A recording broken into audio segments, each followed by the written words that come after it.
മഴ. പത്മരാജൻ. മരങ്ങൾക്കു മേലെ നിന്ന് ആവിയിൽ പുതഞ്ഞ മഴ. മഴയുടെ തുള്ളി വയനമരത്തോട് തൊട്ടു നിൽക്കുന്ന കൊന്നത്തെങ്ങിൻ്റെ തുഞ്ചാണിയോലയുടെ മുൻപിൽ കുരുങ്ങി കീഴോട്ടൊഴുകി ഒഴുകി മടലിലുടക്കാതെ ഓലയിൽ ചിതറാതെ തടിയിലൂടെ നെടുനീളെ കീഴോട്ടുരുണ്ട് തടിയോടുരുമിക്കിടക്കുന്ന മണലിൽ ഒരു തുളയുണ്ടാക്കി മറയുമ്പോൾ കുട്ടി വാതിലിൻ്റെ സാക്ഷി ഇളക്കി ശബ്ദമുണ്ടാക്കാതെ പുറത്തേക്കിറങ്ങുന്നു. പുറത്തിരുട്ടാണ്. ഇരുട്ടിൽ മഴ കനക്കുന്നു. പാറി വന്ന മഴ. ചിറകുകൾ വിതർത്തി പറക്കുന്ന കഴുകൻ മഴ. ഉച്ചയ്ക്ക് മുറ്റത്തിൻ്റെ കോണിലെ വാഗമരത്തിൽ നിറയെ മഞ്ഞപ്പൂക്കൾ വിരിഞ്ഞു നിന്നു. തോരമുറിയാതെ പെയ്ത്താരംഭിച്ചപ്പോൾ പൂക്കൾ നിലംപറ്റി. വെളുത്ത മണലിൽ മഞ്ഞ വിരിപ്പ് പരന്നു വീണു.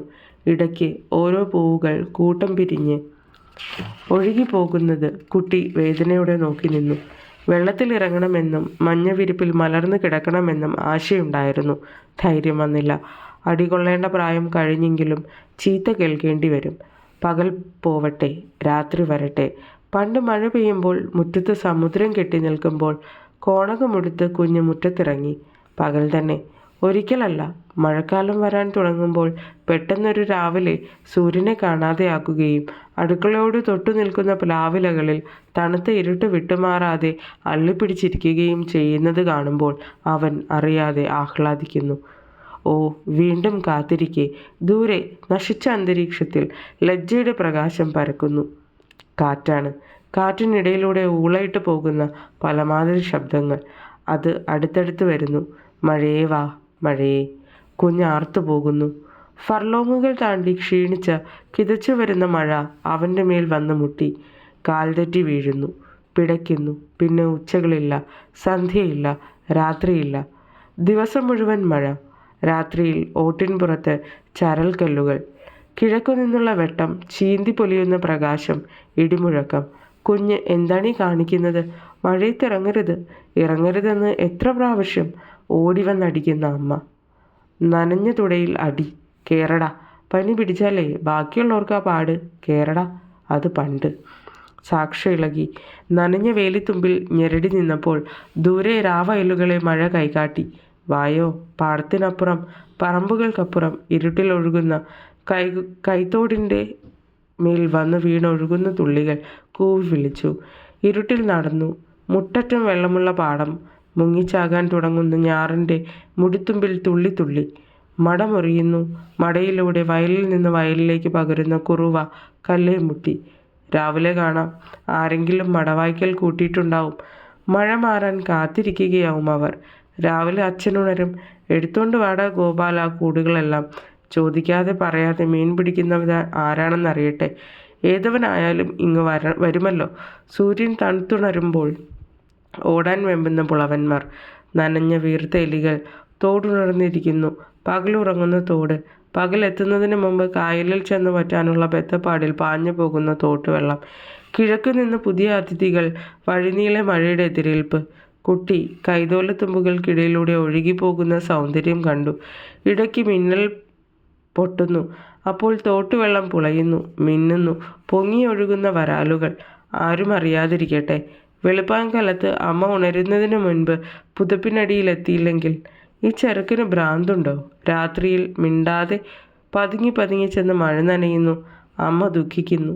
പണ്ട് ഇവനിങ്ങനെ. അയൽക്കാരിയോട് അമ്മ പറയുന്നു. പണ്ടൊരിക്കൽ എന്നെ കുളിപ്പിച്ചു. എൻ്റെ ചുണ്ടിൽ സിന്ദൂരം തേച്ചു. ശ്രീകൃഷ്ണ, അമ്മ വിളിച്ചു. മുടി കെട്ടിവെച്ച് തരട്ടെ? മുടിയിൽ ചെമ്പരത്തി പൂ ചൂടി തരട്ടെ? പൗഡർ ഇട്ട് തരട്ടെ? മുടിയിൽ പൂവെച്ചു, കവിളിൽ ചാന്തുകുത്തി. എന്ത് ചന്തം എൻ്റെ മോന്. ഇനി അമ്മ കുളിച്ചിട്ട് വരാം. ദാ ഇവിടെ ഇരുന്നോ.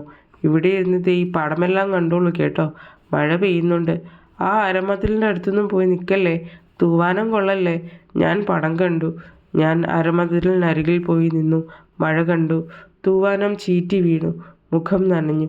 എൻ്റെ 3 വയസ്സായ കയ്യിൽ കുനുരോമങ്ങൾ എഴുന്നു. കറുത്ത അരമതിലിൽ തൂവാനത്തിൻ്റെ സൂചിക്കുത്തുകൾ വരച്ചിട്ട ക്യാൻവാസിൽ വിരലമർത്തി വലിച്ചു.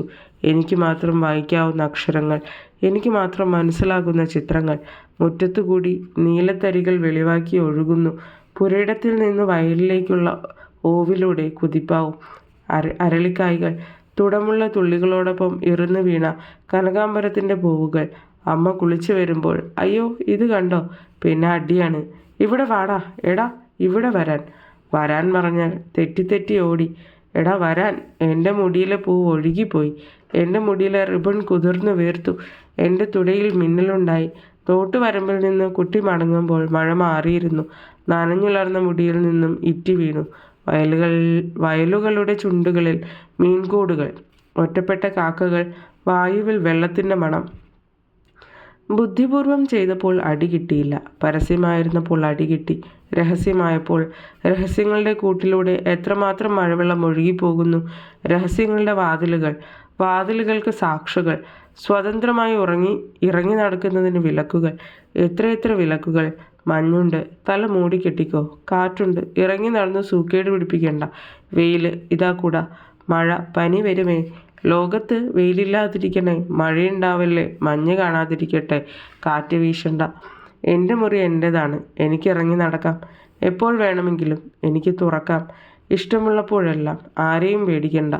സാക്ഷി ഇളക്കുമ്പോൾ ശബ്ദമുണ്ടായാൽ കുഴപ്പമൊന്നുമില്ല. ഒരുപക്ഷെ കൂടുതൽ ഒച്ചയുണ്ടായാൽ റൂംമേറ്റ് ഉണർന്ന് ചോദിച്ചെന്നിരിക്കും, ഈ പാതിരാത്രിക്ക് എങ്ങോട്ടാടേ? മദ്യപിക്കാൻ? ഈ നട്ടപ്പാതിരയ്ക്കോ? വ്യഭിചരിക്കാൻ? വാർഡൻ അറിയരുത്. അറിഞ്ഞാലൊരു ചുക്കുമില്ല. ഹോസ്റ്റൽ സ്വർഗമായിരുന്നേനെ. മതിലില്ലായിരുന്നെങ്കിൽ. മതിലിന് ഗേറ്റും, ഗേറ്റിന് പൂട്ടും, പൂട്ടിന് വാച്ച്മാനും ഇല്ലാതെ ഇരുന്നെങ്കിൽ. തടവുമുറിക്ക് എത്രയാണ് വാതിലുകൾ. 7 സാഗരങ്ങൾക്കിടയിലുള്ള ഗുഹയിലെ 7 പടികൾ കടന്ന് ചെല്ലുമ്പോൾ കാണുന്ന അറയുടെ പൂട്ടുകൾ തുറന്ന് അകത്തു ചെന്നാൽ 7 സർപ്പങ്ങൾ കാക്കുന്ന 7 തട്ടുകളുള്ള പേടകത്തിൻ്റെ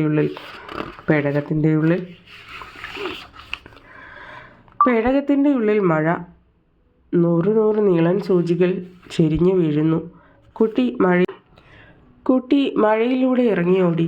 സൂര്യൻ ഉദിക്കുന്നതിന് മുമ്പ് മഴ തീരും. തിരികെ മതിൽ ചാടി അടഞ്ഞ വാതിൽ തുറന്ന് മുറിയിലെത്തുമ്പോൾ ചൂടുള്ള മെത്ത കാത്തുകിടക്കും. കൂട്ടുകാരറിയാതെ വന്നു വീഴണം. കൂട്ടുകാരറിഞ്ഞാൽ പറയും അവന് ഭ്രാന്ത്. മദ്യപിക്കാൻ പോയെന്ന് പറയാം. മിടുക്കൻ. ചെങ്കൽ ചൂളയിലെ ബേബിയുടെ അടുത്തായിരുന്നു എന്ന് പറയാം. മിടുമിടുക്കൻ. മഴ കൊള്ളാനായി മതിൽ ചാടി ഒഴിഞ്ഞ പാർക്കിൽ അലഞ്ഞു നടന്നു എന്ന് പറയാം. ഭ്രാന്തൻ, മുഴുഭ്രാന്തൻ. അവൻ എന്തോ തകരാറുണ്ട്. ഹോസ്റ്റലിൻ്റെ തൊട്ടടുത്തുള്ള വെളിമ്പറമ്പ്, പറമ്പിനപ്പുറത്ത് റോഡ് മുറിച്ചാൽ ഗേറ്റ്. 2ാമത്തെ ഗേറ്റ് ചിലപ്പോൾ അടച്ചിരിക്കും. കയറി ചാടുക. മഴയിൽ കുളിച്ച മരങ്ങൾ, നിശബ്ദയായി, ഉയരാതെ താഴാതെ മന്ദമായി പിറുപിറുത്തുകൊണ്ട് കിടക്കുന്ന മതാലസ്യയായ മഴ വീഴുന്ന പാർക്ക് റോഡുകൾ, റോഡിലൂടെ ഒഴുകുന്ന പുതുവെള്ളത്തിൽ ബോട്ടുകൾ, ബാർജുകൾ, കപ്പലുകൾ, ഓടങ്ങൾ. അടികൊള്ളാതെ സൂക്ഷിക്കണം. കുട്ടി ഭ്രാന്തനല്ല. കുട്ടിക്ക് വരുന്ന ഭ്രാന്തിന് പേര് വിവരക്കേട്. 18കാരനുണ്ടായാൽ ഭ്രാന്ത്. ഭ്രാന്തിനു ശിക്ഷ ഭ്രാന്താലയം സുഖമല്ല. ഒഴിഞ്ഞു നിൽക്കണമെങ്കിൽ കാര്യം രഹസ്യമായി വയ്ക്കുക. രഹസ്യമായി മഴ പെയ്തു. രഹസ്യമായി മുറി തുറന്നു. രഹസ്യമായി മതിൽ ചാടി. പാർക്കിൽ അലയുമ്പോൾ തലയ്ക്ക് മുകളിൽ തുള്ളികൾ പതിക്കുമ്പോൾ ഒക്കെയും രഹസ്യത്തിൻ്റെ ചൂര്. മഴയുടെ കാലിടറുന്നത് മനസ്സിലാക്കിയാലുടൻ ദുഃഖത്തോടെ മടങ്ങി വന്ന് കിടക്കയിൽ വീണ്, ഓ ദൈവമേ, എനിക്ക് എന്തെങ്കിലും തകരാറുണ്ടോ? തലയ്ക്ക് അസുഖമാവുമോ? അല്ലെങ്കിൽ പിന്നെ ഈ മഴവെള്ളത്തിൻ്റെ വിളിയെ എന്തുകൊണ്ട് എനിക്ക് ചെറുത്തു നിൽക്കാനാവുന്നില്ല? നാളെ പെയ്യുമ്പോഴും ഞാൻ ഇറങ്ങി ഓടുമല്ലോ. ഈ ലോകത്ത്, വിശാലമായ ലോകത്ത് എന്നെപ്പോലെ ഇങ്ങനൊരു സ്വഭാവം മറ്റാർക്കെങ്കിലും ഉണ്ടോ? ഒറ്റയാൾക്കെങ്കിലും. എങ്കിൽ എനിക്ക് സമാധാനമാകുമായിരുന്നു. ദൈവമേ, ഒരാളെയെങ്കിലും കാണിച്ചു തരൂ. കരഞ്ഞു. ഇപ്പോഴും ഓർക്കുന്നു, സീസണിലെ ഒടുവിലത്തെ മഴയുടെ തലേന്ന് രാത്രി മഴയേറ്റ് പാർക്കിൽ അലഞ്ഞപ്പോൾ വളവിനപ്പുറത്ത് ഇരുട്ടിൽ നീരൊഴുക്കിൽ ചലിക്കുന്ന രൂപത്തെ കണ്ടു. ഓടി അയാളോടൊപ്പം എത്താൻ. അയാൾ അതിദ്രുതം നടക്കുകയായിരുന്നു. രാത്രി 2 മണി. എന്നെപ്പോലൊരാൾ ഇതാ കൺമുൻപിൽ. ചീറിയാർക്കുന്ന മഴയ്ക്ക് ഞാൻ മാത്രമല്ല ഇര. എനിക്ക് സഹായി ഗുരു എൻ്റെ മുന്നിൽ നടക്കുന്നു. ഇത് ഭ്രാന്താണെങ്കിൽ ഇതുപോലെ രഹസ്യമായ വർഷങ്ങളോളം ഭ്രാന്തം കൊണ്ട് നടന്നിരുന്ന ഒരാളെങ്കിലും ഈ ഭൂമുഖത്തുണ്ടൊപ്പം. നിൽക്കൂ. കിതച്ചു വീണു. നിൽക്കൂ. ഒരു നിമിഷം. മഴ തോരാതെ പെയ്തു. സുധീന്ദ്രൻ എന്നോടൊന്നും പറഞ്ഞില്ല. അയാൾ ആരോടും ഒരിക്കലും ഒന്നും പറഞ്ഞിട്ടില്ല. ഹോസ്റ്റലിലെ റീഡിംഗ് റൂമിൻ്റെ മൂലയിൽ, മെസ് ഹാളിൻ്റെ കോണിൽ, വൈകുന്നേരത്തെ ടേബിൾ ടെന്നീസ് ഹാളിൻ്റെ വീര്യം തേയുന്ന ബഹളങ്ങളിൽ, തോട്ടത്തിലെ സ്വപ്നസുന്ദരീ മരത്തിൻ്റെ വെള്ളമുതിരുന്ന തണലിൽ ഒക്കെ അയാൾ ആരോടും ഒരക്ഷരം ഉരിയാടാതെ ഇരിക്കുന്നു. ഇപ്പോഴിതാ ഇതേവരെ ഞാൻ പ്രതീക്ഷിക്കാത്തതുപോലെ ഒന്ന് സംഭവിക്കുന്നു. മഴ കിടന്നുരുണ്ട് കളിച്ചു. ഇടയ്ക്ക് ഏറി, ഇടയ്ക്ക് ചാറി, ഒടുവിൽ വെളുപ്പെത്തി. പാർക്കിൽ വെളിച്ചം, സൈക്കിളിൽ സ്പീഡ് പ്രാക്ടീസ് ചെയ്യാനെത്തുന്ന ചെറുപ്പക്കാർ, തല മൂടിക്കെട്ടി വാക്കിംഗ് സ്റ്റിക്കുമായി ഇഴയുന്ന വിരമിച്ചു കഴിഞ്ഞ സിംഹങ്ങൾ. ഞങ്ങൾ ഒഴിഞ്ഞ പാർക്ക് ബെഞ്ചിലിരുന്നു. അടുത്തു നിന്നു. കാഴ്ച ബംഗ്ലാവിലെ കൂടുകളിൽ കിളികൾ ഉണർന്ന് ബന്ധനത്തിൽ ദുഃഖിച്ചു. മഴ പെയ്തതിൽ കൂട്ടിലെ വേഴാമ്പൽ പ്രതിഷേധിച്ചു. ഇത് എൻ്റെ മാത്രം ഒരു സ്വഭാവമായിരുന്നു എന്നാണ് സുധീന്ദ്ര ഞാൻ ഇത്ര കാലവും ധരിച്ചിരുന്നത്. സുധീന്ദ്രൻ പാൻറിൻ്റെ കീശയിൽ നിന്നും നനഞ്ഞു കുതിർന്ന സിഗരറ്റ് പാക്കറ്റ് എടുത്ത് എൻ്റെ നേരെ നീട്ടി. ഓ സോറി, ഇത്ര നേരവും മഴ പെയ്യുകയായിരുന്നു അല്ലേ? ഞാൻ ചോദിച്ചു. നിങ്ങൾക്ക് ഈ സ്വഭാവമുണ്ടോ, മഴയോടുള്ള ഈ പ്രത്യേകതരം അടുപ്പം, പ്രേമം? സുധീന്ദ്രൻ പറഞ്ഞു. ഓ, അതൊക്കെ ഞാൻ ശ്രദ്ധിക്കാറില്ല. നനഞ്ഞു കുളിച്ച 3 ലാമ്പ് പോസ്റ്റുകളിന്മേൽ ശുഭ്രവർണ്ണത്തിലുള്ള 3 കിളികൾ പറന്നു വന്നിരുന്നു. ഞങ്ങളെ അലസതയോടെ നോക്കി. നേരം പുലർന്നു. നമുക്ക് പോകാം. സുധീന്ദ്രൻ എഴുന്നേറ്റു. ഞാൻ 3ാമത്തെ കിളിയെയും നോക്കിയിരുന്നു. ചെരിഞ്ഞ നോട്ടം, പിടികിട്ടുന്നില്ല. മറ്റു 2 ആളുകളെയും എനിക്ക് പരിചയമുള്ളതുപോലെ തോന്നി. ഞാൻ ഒപ്പം എഴുന്നേറ്റു. നമുക്ക് സുധീന്ദ്ര, ഇതേപ്പറ്റി ഒന്ന് ഡിസ്കസ് ചെയ്യണം. ഇതൊരുതരം ഭ്രാന്താണോ? സുധീന്ദ്രൻ ചിരിച്ചു. നാളെ രാത്രിയിൽ മഴ പെയ്യുമ്പോൾ വെള്ളം വീഴുമെങ്കിൽ നീ ഈ പാർക്കിൽ വരൂ, ഞാൻ രഹസ്യം പറഞ്ഞു തരാം. നിനക്ക് മഴയോട് മാത്രമല്ലേ പ്രേമം? എനിക്ക് ജലാശയങ്ങളെ, തോടുകളെ, പുഴകളെ, കായലുകളെ, സമുദ്രങ്ങളെ ഒക്കെ ഇതുപോലെ ഇഷ്ടമാണ്. അതിൻ്റെ രഹസ്യം വേണ്ട. നാളെ രാത്രി. പിറ്റേ രാത്രി മഴ പെയ്തു. പൊട്ടി വീണത് സീസണിലെ അവസാനത്തെ മഴയായിരിക്കുമെന്ന് ആർക്കും വിശ്വാസമായില്ല. റോൾ കോൾ ഉണ്ടായില്ല. ഹോസ്റ്റൽ മുറിയിൽ പകുതിയിലേറെ ആൾക്കാർ കുറവായിരുന്നു. മെസ്സിലെ ഭക്ഷണം ആരും ഉണ്ണാനില്ലാതെ തണുത്തു. വാർഡൻ സ്ഥലത്തില്ലായിരുന്നു. ഗേറ്റുകൾ തുറന്നു കിടന്നു. ഗേറ്റിന് പൂട്ടുണ്ടായിരുന്നില്ല. പൂട്ടിന് വാച്ച്മാൻ ഉണ്ടായിരുന്നില്ല. എല്ലാവരും കോവളം കടലിൽ മുങ്ങിമറിഞ്ഞ സുധീന്ദ്രൻ്റെ പ്രേതം തിരയുന്നിടത്ത് പോയി. രാത്രി 2 മണി. മഴ ഉറച്ചു. മരങ്ങൾ ഉലഞ്ഞുകുത്തി. ചില്ലകൾ പൊട്ടി വീണു. മിന്നൽ സ്ഥിരവാസമായി. ആകാശം കൊഴിഞ്ഞു തകർന്ന് ഹോസ്റ്റലിൻ്റെ മേൽക്കൂരയിൽ വീണു. കുട്ടി തനിച്ച് മുറിയിലിരുന്നു. അവന് തന്നെ പേടി തോന്നി. മഴ കൂടിയപ്പോൾ അവൻ ജനാല അടച്ചു. പാർക്കിൽ മഴ പെയ്യുന്നുണ്ടാവും. മഴയിൽ വെള്ളം പെയ്യുന്നുണ്ടാവും. തന്നെയും കാത്ത് ഒഴിഞ്ഞ പാർക്കിലെ ഒഴിഞ്ഞ ബെഞ്ചിൽ നനഞ്ഞു കുളിച്ച സുധീന്ദ്രൻ ഇരിപ്പുണ്ടാവും. കുതിർന്നുകൊണ്ടിരിക്കുന്ന ലാമ്പ് പോസ്റ്റിൻ്റെ ഉച്ചിയിൽ അലറുകയായിരിക്കും. ചെരിഞ്ഞ നോട്ടവുമായി വെള്ളക്കിളികൾ. സമുദ്രത്തിലെ പാറക്കെട്ടുകളുടെ ഗുഹയിൽ 7 പടികൾ കടന്നു ചെല്ലുമ്പോൾ കാണുന്ന അറയുടെ 7 പൂട്ടുകൾക്കകത്ത് 7 സർപ്പങ്ങൾ കാക്കുന്ന 7 തട്ടുകളുള്ള പേടകത്തിൻ്റെ ഉള്ളിൽ ജലബന്ധനത്തിൽപ്പെട്ട സുധീന്ദ്രൻ്റെ ശവം മൂടി കുത്തനെ കിടക്കുന്നുണ്ടാവും.